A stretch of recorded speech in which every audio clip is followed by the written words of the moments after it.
So one thing I know about telling a good story is that introducing the details in a specific order is a lot more important than what order the things happen chronologically. So today I'm going to ignore that and just tell a story in chronological order. Maybe we'll find it in the edit. Also, last time we did this, I thought, well, it'd be nice if we had a little more cinematic elements to it. So I brought a friend along who's going to try and make me look pretty.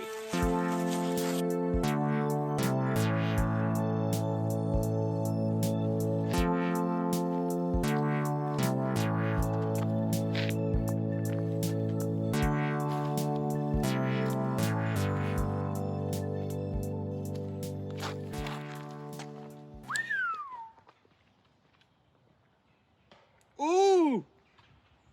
That's not a bad tree hit. Now let's talk about transportation. My first car was not a car. I mean, it was a car. We talk about the car in American civilization, in American culture. The car is an expression of freedom. I didn't get my driver's license right when I turned 16. I had my bicycle. I could get most places I needed to, or get a ride from friends or from my older brother. It wasn't a big deal. But when I got my first job, it was only about a mile or so from home. However, that location of Jimmy John's hadn't opened yet, so they needed to train me at a different location about 5 miles away. So I rode my bike.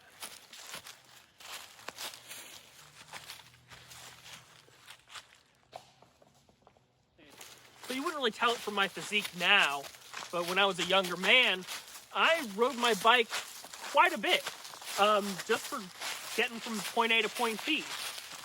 I look back at the time and say, that was pretty good. Like, I don't know, maybe I should do that more often.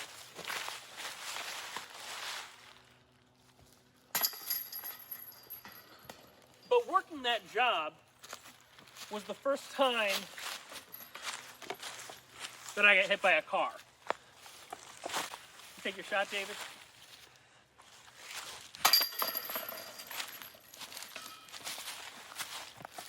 So I was riding back home from work, and there was a intersection with a left turn, and it had a left turn lane. It was a dedicated left turn lane and a straight lane. And being the bicycle, I was at the front of the intersection, but I wanted to be on the outside of the left turn lane so that I wouldn't be in anyone else's way trying to turn left with me. Now there was a baby blue Buick Park Avenue right behind me, and as I pulled into the intersection trying to make a nice sweeping left turn so that I wouldn't be in anyone's way trying to turn left with me, the blue Buick Park Century Avenue, whatever it was, decided to go straight. Going straight, trying to pass me, and just kind of bumped off the handlebars. I did hit the ground, but that was fine. But yeah, that was like dumb. Yeah, let's play this hole.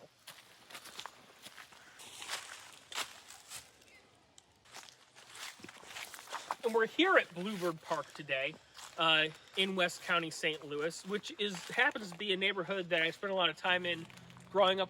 And there was one whole summer that I would ride my bike down to this neighborhood on a Wednesday morning, hang out and volunteer with the junior high youth group, spend the night at a friend's house, and then, tool around the neighborhood and ride my bike back the other 14 miles to Maryland Heights the next day. 10 years is a long time. That was more than 10 years. I should probably exercise more.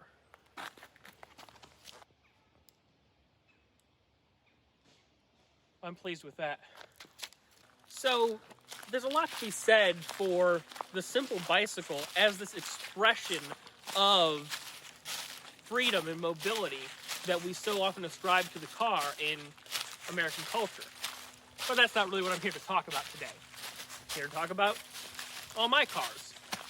So the next car I had was the family hand-me-down minivan.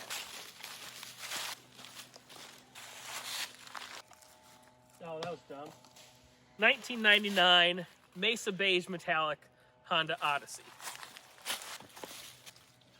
Honda Odyssey is a revolution in minivan technology in America. The first step of that revolution was the Dodge and Chrysler Grand Caravans. Towards the turn of the century, Honda was the first to introduce dual automatic sliding doors standard on their vehicles. That's the third stroke.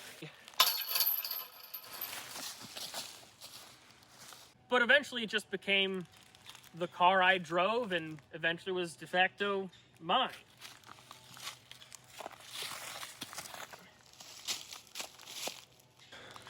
Now, a minivan might not seem like that exciting of a vehicle for, a high school or early college student, but I don't know, I wasn't too worried about image stuff like that. Plus, it really came to be fantastic.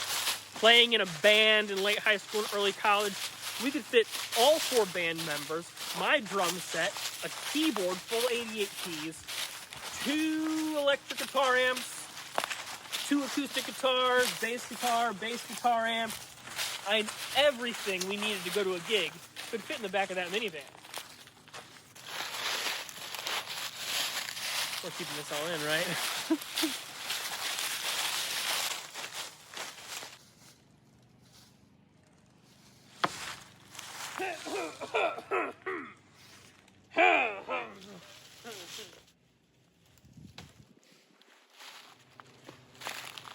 So, for those who have never owned a minivan or thought that it's a dad car, think of it more like a truck.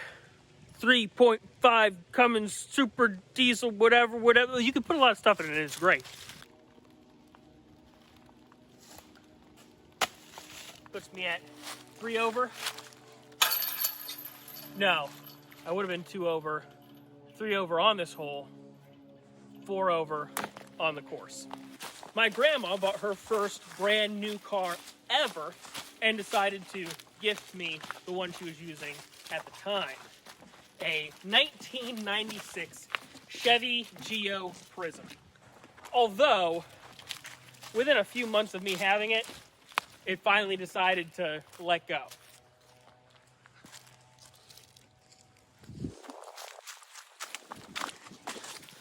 Maybe it was just holding on for my grandma. She'd been through so much in her life, the least it could do was to live until she got another car.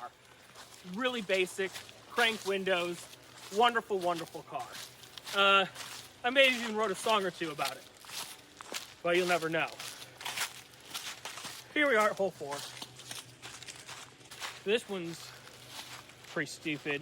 Goes around that way, like over the hump, which is bad for someone who doesn't have a flick, who doesn't have a sidearm like me. Now, I drive with the Innova Wraith, Champion Wraith. Now, Champion has nothing to do with the actual model. It has more to do with the material this is made out of. This one's a little bit of a harder plastic, a little bit slipperier on your hands than some other ones, but if you notice, for my Innova Valkyrie, it's really been eaten up due to some hits with trees, which you've seen today. This is a less expensive, more pliable plastic and has a rubbery, nice feel to it, but once again, doesn't take a beating. Now, why do I drive with this disc? I don't really know. It's the most expensive disc I own. I haven't bought any discs new in recent years, so I imagine the fact that it's the most expensive and is not going to take too much damage from a tree means that it's probably best for me. I've probably made some better throws with the other one, but I'm going to stick with what I don't know. Consistency, right?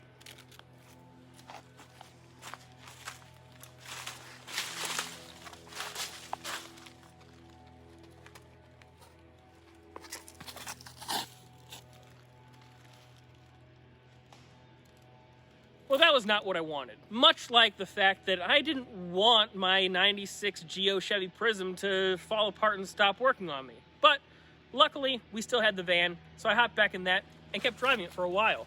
Continued using it to schlep around gear, took a few friends' road trips on it, Kansas City, friends' wedding up in Indiana, even got into a little bit of a fender bender with that one.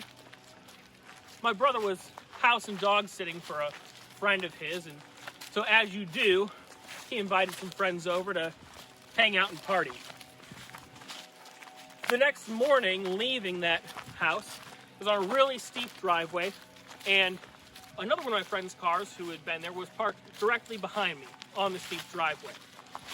I didn't want to wake him up, so I figured I'm going to be able to, unparalleled park out of it. There was plenty of room, and be on my way on my own, and they could sleep in. In the process of thinking through, I need to cut up a little here, cut back a little here, figuring out the angles roughly in my head.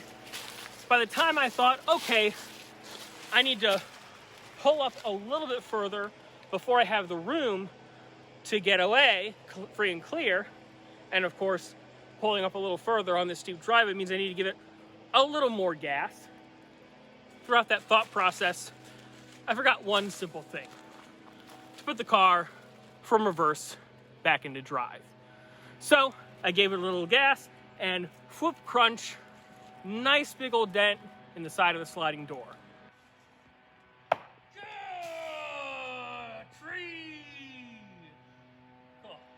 My van took the brunt of the damage. Luckily, it was mostly cosmetic.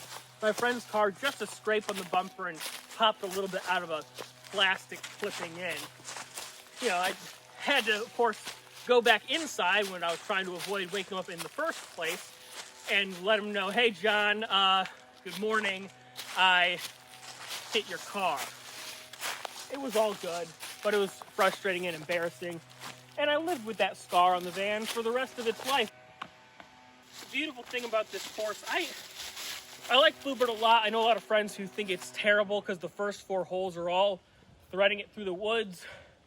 1, I like the challenge. 2, I like the scenery. 3, especially when I was just starting out and not very good, not that I'm very good now, it was a great excuse as to why I wasn't measuring up. So this is my 4th, this hole, which will put me at 1 over on the hole, 5 over on the course.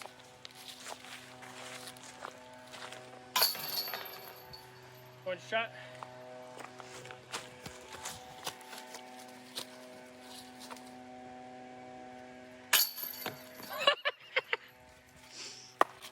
We'll count it if you want. So that's pretty much the key hits of my 1999 Honda Odyssey in Mesa Beige Metallic. Served me really well for a really long time. I know it broke 240,000 miles on it and was still running when I got my next car.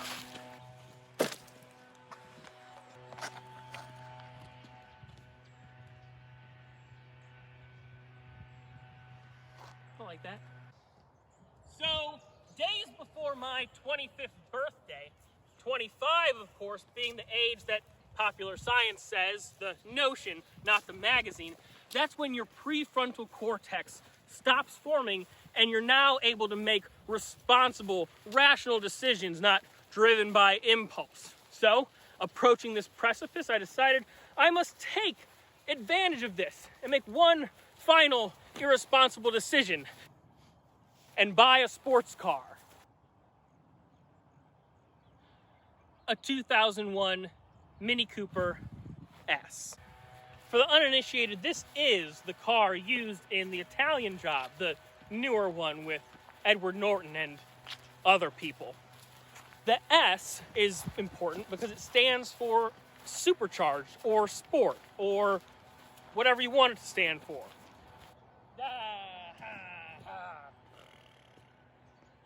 And you can tell the difference between a regular Mini Cooper and a Mini Cooper S because it has the little mail slot on the front, the little air scoop to get the air flowing through so the supercharger can pump more of the air to the engine, causing more horsepower, causing more sports to it.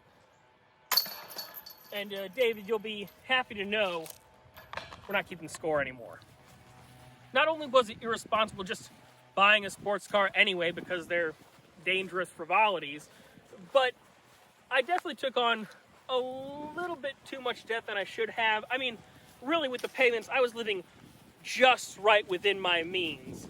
Now, of course, anyone who knows anything about Mini Coopers knows that the current iteration of the Mini Cooper Mini is owned by and engineered by BMW. Vehicles known for their maintenance proclivities.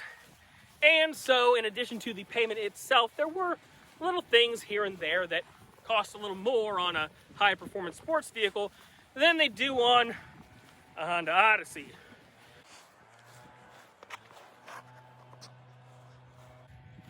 So the mediocre silver lining to all this financial hardship is that, well, I didn't have to endure it too long, because as anyone with a high-performance sports vehicle for the first time really ought to do, I crashed it. Now, it was technically my fault. I'm less frustrated by the fact that I crashed it and the fact that I crashed it when I wasn't doing anything goofy. Granted, I pulled some G's here and there in this vehicle for fun and never ran into any trouble. On this day in question, though, I wasn't doing anything particularly stupid with it. I was just driving and made an error in judgment.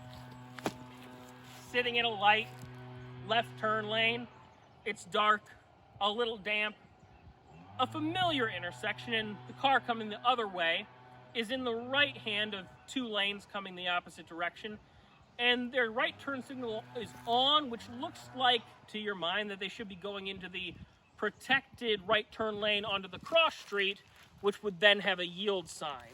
Now, granted, even if that was the case, that doesn't give me the right of way whatsoever, but I thought I would eventually have it, so I took it.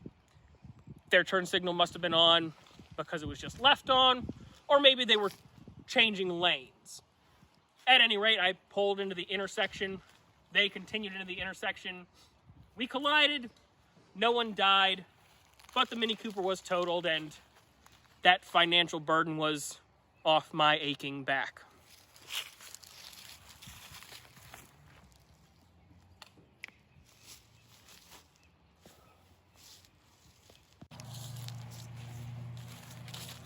So, my next car, I just figured I need something that works, something inexpensive, something I can just buy with cash, right? Then I don't have to have the debt like I used to. So I found on Craigslist like just a beater Mazda, not a Mazda 3, a Mazda Protege. I don't know, what was it, 03 or something like that. I'm not using my putter.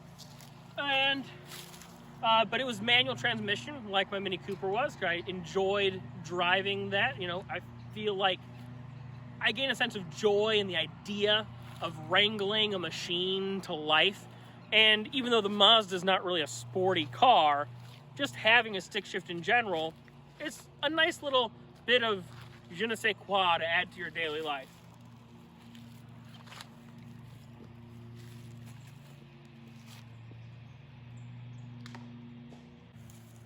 Now, that car lasted me about a month. It started falling apart as well. In fact, like the whole exhaust linkage from the catalytic converter to the muffler just like fell off, rusted, split. Luckily, there was a shop that was able to just like pin it into place. They didn't fix it, but they weren't going to take my money on a car that wasn't worth it. So good on them. I was able to sell it to someone who was a little more interested in fixing it up. They had a buddy who could weld it, and I suppose that may not pass inspection, but that's their problem, not mine. So then the question was, since going from something expensive and unreliable to something inexpensive and unreliable, well, where to next? Well, I decided to go for something very inexpensive and fairly reliable, but pretty dang slow.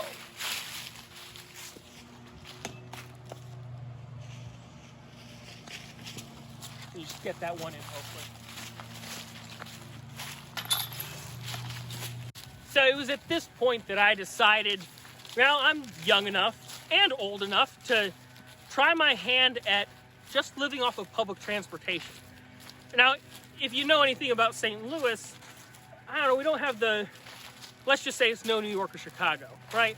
We got a bus system that works and goes some places, and we got a light rail system that mostly connects downtown with a few, arterial spots edging out into the suburbs, but not really near anything substantive within them. However, I successfully spent about 3 months of my life getting pretty much everywhere I needed to go on public transportation, occasionally bringing my bike to get the last mile, and of course occasionally getting rides from friends when the ride was too long or too distant. Land Cruiser. Do I recommend it? Well, depends on your situation. Do I wish it was more efficient and went more places? Absolutely. Now, it was after that stint on public transportation that I stepped into my next form of transportation that was neither car nor bus, but would also eventually be the next one that I would be hit by a car on. I bought a moped, little 49cc scooter. I decided, hey, I don't want to spend money on a car. Public transport's too slow. For $800, I can get a little zippity-doo-dah scoot and go a little faster than the bus for a lot cheaper than a car. And that'll be nice. Get me through the summer, save up some money, buy a car then.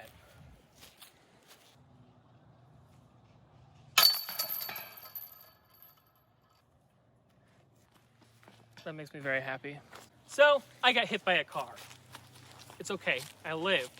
And honestly, of all the situations on a two-wheeled motorized vehicle that you could collide with a vehicle, it was the best situation possible. Most of the time you think motorcycles sideswipe and slide across the pavement.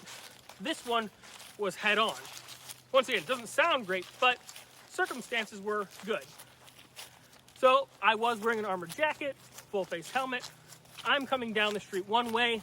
The car is coming from a side street, turning left to go the opposite. They don't see me. It's nighttime. They pull, and as they're coming across my lane, we both notice that we're on an inevitable trajectory. So with that, they hit the brakes. I hit the brakes, but we do collide. But my collision is not being thrown from the vehicle. It's hitting and stopping, and my collision is just from seated to the ground. As I lay on the ground, I take stock of myself, pause for a moment, sit up, pause for a moment. Okay, no great pain, nothing broken. Stand up, and I, lift up my visor on my helmet to tell the poor pizza delivery driver who was struck me and let her know it's okay, you didn't kill anybody today. But the bike, the scooter, was gone. So on to something else.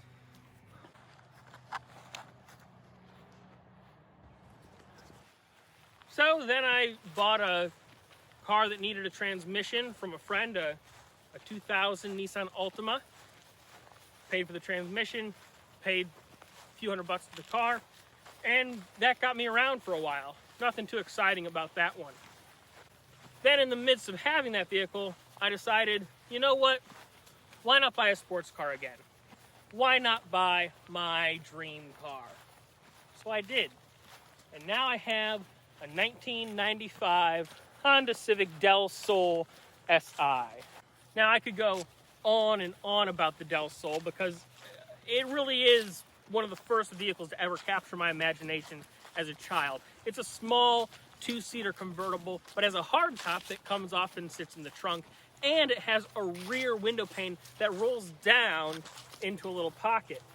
So it looks like a little spaceship, and it didn't sell very well in the mid-90s. It was supposed to be competition for the Mazda Miata, and well, when you get a perfectly balanced car that's actually rear-wheel drive, a true roadster, your little cruiser isn't really going to do it. But mine, it's got over 200,000 miles, it's a manual, it's got a little bit of hail damage, a slow oil leak, and rust in all the right places.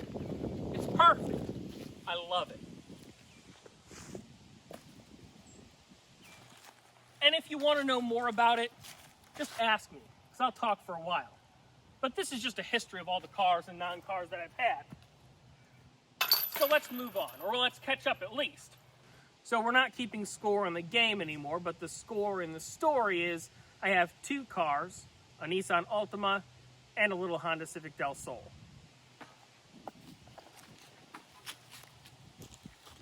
So a few months after buying the Del Sol, I decided to get rid of the Altima. Initially, I was going to just try to keep as few miles on the Del Sol as possible, save it for special occasions. But then I found myself more days than not just driving the Del Sol. So I sold the Altima for some cash.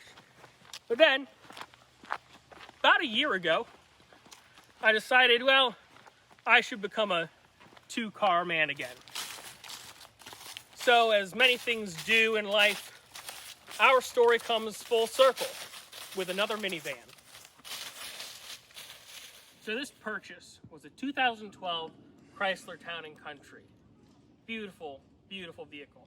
Also happens to be the first vehicle I've owned that's less than 10 years old. And boys, just do everything great.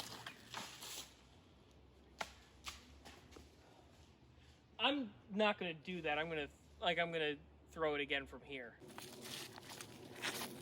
That slipped out of my hand, but I'm gonna live with it. It's dumb. Now, when I was at the dealership buying this used car, the salesperson asked me, "Oh, you know, expanding the family, something this and that. You know, why do you want to buy a minivan?" And I said, "No, I'm just a dude who likes vans." He didn't have an answer to that. But the truth is, I did buy it for a purpose, and it's not because I fell in love with any person, but because I was in a deep, committed relationship with my theater company. And I knew that a minivan, from my days as playing in bands around town, is basically a truck. And you get 4 foot by 8 foot in the back with all the seats down, totally enclosed. You can just do so much with a minivan. And I drive it every day, and I haul stuff around in it, and it's wonderful. Got a big van for all the things, got a little car for the fun. Life is pretty good. Life is pretty fun.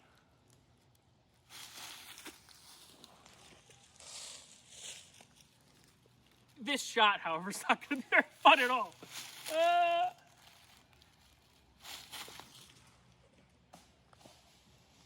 We're closer.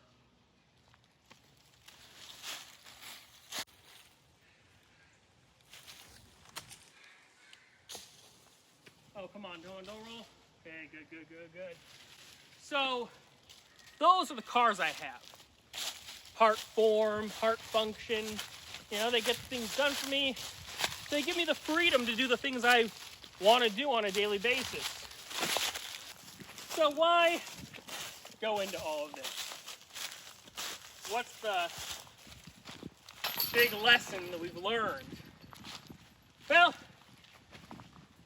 I don't know if there's anything to be learned about specifically from these cars in my history, but from my history personally, as I reflect, I do think often back to the time that I was on public transit. And most of my life hasn't been very hard at all.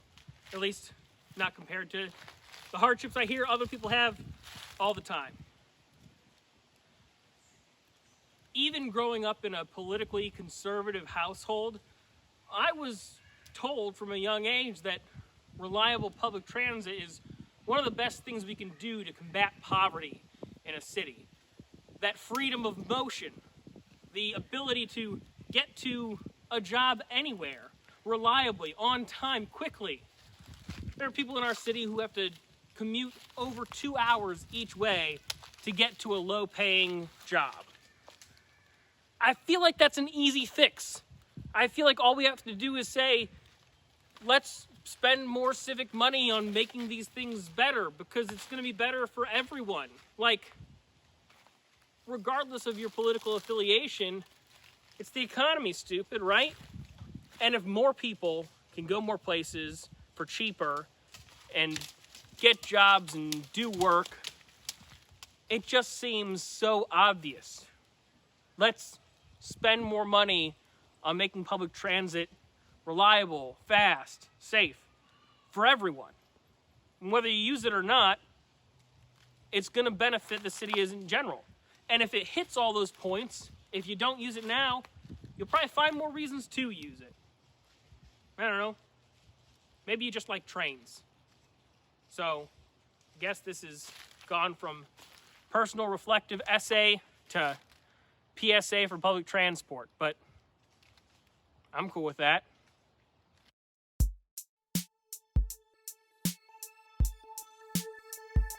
That's really good. You're so clever. I am. You should hang out with me. So 9 holes at Bluebird Park. It's a fun course. It's a weird course. It's only 9 holes, and you cut through the woods a lot, and it's, I guess, technically not well designed by disc golf course standards. I still enjoy playing it, enjoy hiking through it. In fact, if you watch the last video, this is the course I referenced when I told a friend of mine the entire plot of Les Mis while we played disc golf. So, you know, memories and all. Nice t-shirt, by the way.